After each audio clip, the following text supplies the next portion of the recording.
Sana hindi mali yung aking pakiramdam. Sana ganun ka rin. Kasi Ito naman sa akin. Joke lang. sabi ka. Kaya talaga mapagbiro ka eh. Hindi ka naman ganyan eh. Parang biro ka na. Pero alam mo yun, mahirap kasi talaga eh.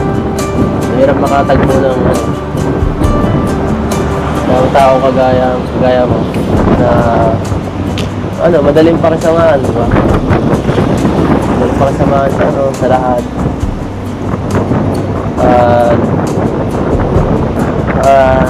Gaya na sinabi ko kanina, kahit magkaroon ng mga kahit bagong isip mo, suportahan pa rin naman nila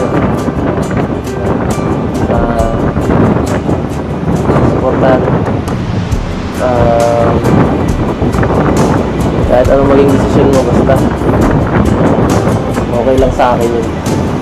Para di ka naman mahilang sa akin, kaya sabihin ko masyado akong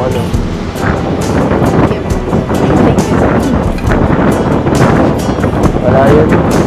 Yun lang naman magagawa ko ngayon. Maghintay. Fuck you. Para sa iyong